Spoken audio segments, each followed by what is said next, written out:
आज के एक्सपेरिमेंट का नेम है surface tension measurement of unknown percentage composition mixture. इसमें हमारे पास जो मोस्ट रिक्वायर्ड अपरेटस है वो है बीकर, वॉल्यूमेट्रिक फ्लास्क, शक्कर और स्टेरिगोमीटर, ठीक है। और केमिकल जो है वो है डिस्टिल्ड वाटर और एथानॉल। फर्स्ट ऑफ ऑल हमें 20% का सोल्यूशन रेडी करना है, जिसमें हम लोग 20 ml एथानॉल यूज़ करेंगे और 80 ml डिस्टिल्ड वाटर यूज़ करेंगे। यहाँ पे मैंने 10 ml जो है पिपेट की मदद से एक दफ़ा रीडिंग लिया और पिपेट की मदद से ही दूसरी रीडिंग ली है 10 ml की। आप मेजरिंग सिलेंडर से भी जो है वो 20 ml मेजर कर सकते हैं, ठीक है। मैंने पिपेट से एक रीडिंग लेके 10 ml और वो वॉल्यूमेट्रिक फ्लास्क में ऐड कर लिया। इसी तरह मैंने सेकंड रीडिंग ली है 20 ml की, ठीक है, और उसको लेके वॉल्यूमेट्रिक फ्लास्क में जो है ना ऐड कर लिया है। 20% के सोल्यूशन में अब हमने 80 ml जो डिस्टिल्ड वाटर ऐड करना है। आप मेजर करके भी ऐड कर सकते हैं, मतलब बीकर के साथ या मेजरिंग सिलेंडर के साथ, ठीक है। या फिर आप इसको वॉल्यूमेट्रिक फ्लास्क में अप टू द मार्क जो है ना ऐड कर लेंगे, क्योंकि हमारे पास जो वॉल्यूमेट्रिक फ्लास्क है वो 100 ml की है और 20 ml एथेनॉल जो है वो हम इसमें ऐड कर चुके हैं और बाकी का जो होगा वो हम इसमें वाटर ऐड करेंगे और अप टू द मार्क। तो ये हमारे पास 100 ml का सोल्यूशन प्रिपेयर हो जाएगा 20% का, ठीक है। वाटर ऐड करते वक्त हमने सिर्फ ये ख्याल रखना होता है कि मतलब वो जो है अप टू दी मार्क ही हो, उससे ज़्यादा ना हो, ताकि जो हमारा रिज़ल्ट है वो एक्यूरेट आ सके। ज़रा सा भी थोड़ा सा अगर अप एंड डाउन रह जाता है, उससे जो सोल्यूशन होता है वो हमारा ख़राब हो जाता है, मतलब वो एग्जैक्ट सोल्यूशन नहीं होता। इसी तरह से अब हमने 40% का सोल्यूशन प्रिपेयर करना है। तो मेजरिंग सिलेंडर की मदद से यहाँ पे मैंने 40 ml जो है वो एथेनॉल ली है, इसको वॉल्यूमेट्रिक फ्लास्क में ऐड कर दिए। मतलब ज़्यादा अमाउंट थी, पिपेट से लेती तो 4 दफ़ा रीडिंग आनी थी, इसीलिए मैंने मेजरिंग सिलेंडर से जो है वो 40 ml एथेनॉल जो है वो ले लिया और वॉल्यूमेट्रिक फ्लास्क में ऐड किया। अब वाटर आप मेजर करके भी ऐड कर सकते हैं और वॉल्यूमेट्रिक फ्लास्क में भी ही ऐड कर सकते हैं। फ्लास्क को अप टू द मार्क जो है वो फिल अप कर लेना है, ठीक है, एग्जैक्ट मेजरिंग के साथ, जिस तरह हमने फर्स्ट सोल्यूशन में किया था। ये 60 ml जो है हम एथेनॉल लेंगे मेजरिंग सिलेंडर से मेजर करने के बाद और इसको वॉल्यूमेट्रिक फ्लास्क में ऐड कर लेंगे और वाटर को मेजर करके भी ऐड कर सकते हैं और या फिर आप इसको वैसे ही बीकर की मदद से वॉल्यूमेट्रिक फ्लास्क में ऐड कर दें। इसमें क्या होगा, हमारे पास 40 ml जो डिस्टिल्ड वाटर होगा, यानी कि 60 ml हमने वॉल्यूमेट्रिक फ्लास्क में ऐड कर लिया है। उसके बाद जो 40% ml होगा ना, तो वो उससे हमारा जो फ्लास्क है वो फिल अप कर देंगे अप टू द मार्क और ये हमारे पास जो होगा वो 60% का सोल्यूशन रेडी हो जाएगा।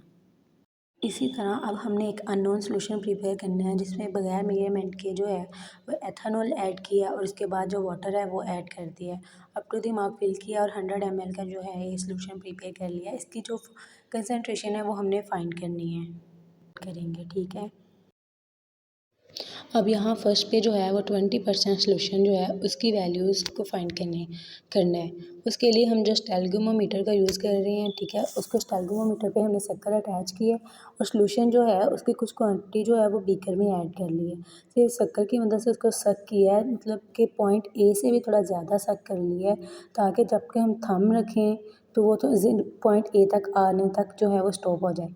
शक्कर को उतारना है, थंब रख लेना आपने स्टेरिगोमीटर पे। जैसे जो है सोल्यूशन बल्ब ए तक आएगा, यानी कि पॉइंट ए तक आएगा, तो हमने जो नंबर ऑफ़ ड्रॉप्स जो बीकर में गिर रहे हैं हमने उनको काउंट करना है, point A to point B. Stalagmometer पे 2 पॉइंट्स बने होते हैं, एक नीचे होता है जिसको हम पॉइंट बी बोलते हैं, जो ऊपर होता है उसको पॉइंट ए बोलते हैं।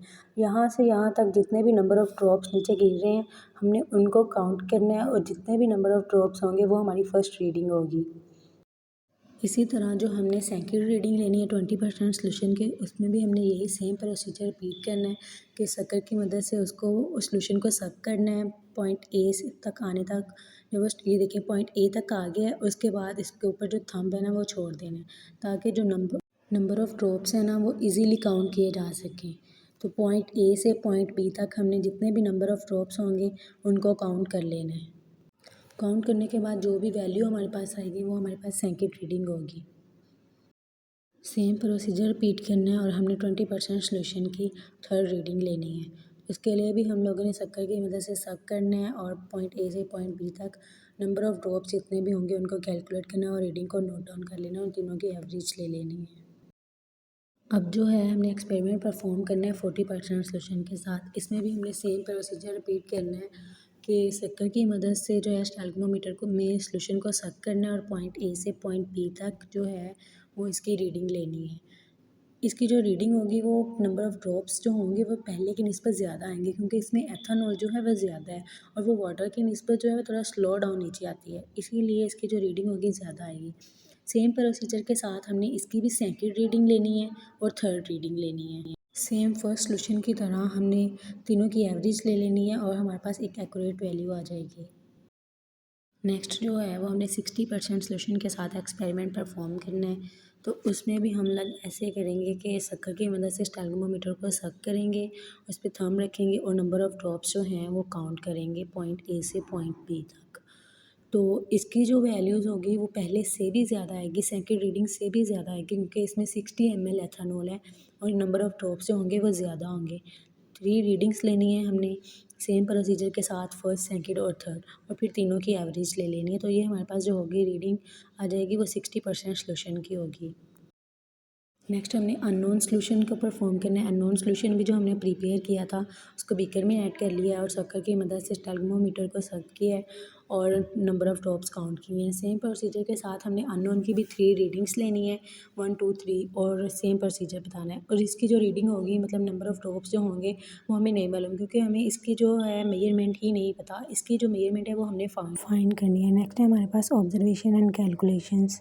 इसमें सॉल्यूशन कैसे प्रिपेयर किए हैं उसमें ये है कि 20% अगर हमने सॉल्यूशन बनाना है तो हम उसमें क्या करेंगे, 80 ml वाटर लेंगे और 20 ml एथेनॉल लेंगे। 40% सॉल्यूशन के लिए हम लोग 60 ml वाटर लेंगे और 40 ml एथेनॉल लेंगे। इसी तरह 60% सॉल्यूशन के लिए हम लोग 40 ml वाटर लेंगे और 60 ml एथेनॉल लेंगे। नेक्स्ट हमारे पास रीडिंग्स हैं, जो हमने रीडिंग्स फाइंड की हैं, यानी कि 20% सॉल्यूशन के लिए R1 का मतलब है कि हमारे पास जो फर्स्ट रीडिंग थी नंबर ऑफ़ ड्रॉप्स थे वो 78 थे, नंबर और सेकंड रीडिंग 82 थी और थर्ड 79 थी, और तीनों की जो एवरेज थी वो हमारे पास 79 थी। इसी तरह 40% का और 60% का। नेक्स्ट है अननोन का। अननोन के लिए जो हमारे पास फर्स्ट रीडिंग थी वो 100 थी, फिर 98 थी और 96 थी, और जो तीनों की एवरेज आई थी फिर वो हमारे पास 98 थी। अब इसका ग्राफ है, ग्राफ को हमने कैसे बनाना है, जो एक्स एक्सिस पे हमने परसेंटेज कंपोजिशन लेनी है और वाई एक्सिस पे हमने नंबर ऑफ़ ड्रॉप्स लेने हैं। 20%, 40% और 60% जो हमने सोल्यूशन प्रिपेयर किए और नंबर ऑफ़ ड्रॉप्स हमने एडजस्ट कर लिए अपनी वैल्यूज़ के साथ। अब जितने नंबर ऑफ़ ड्रॉप्स 20% के लिए आए हमने उसका डॉट लगा लिया और 40% का डॉट लगा लिया और 60% का। इस तरह हमने एक स्ट्रेट लाइन बना ली और ये स्ट्रेट लाइन ही हमारे पास आनी चाहिए ताकि जो हमारा रिज़ल्ट है वो एक्यूरेट आ जाए। अब जो अननोन था हमारे पास उसके लिए जो हमने रीडिंग फाइंड की थी 98 आई थी, और 98 जहाँ पे बन रहा है नंबर ऑफ़ ड्रॉप्स वहाँ से हमने एक डॉटेड लाइन ले लेनी है और नीचे परसेंटेज कंपोजिशन पे जहाँ पे वो स्ट्रेट लाइन पे आ रही है वहाँ पे आके उसको स्टॉप कर देना डॉटेड लाइन से। तो ये जो हमारा ग्राफ होगा ये हमारे पास रेडी हो जाएगा।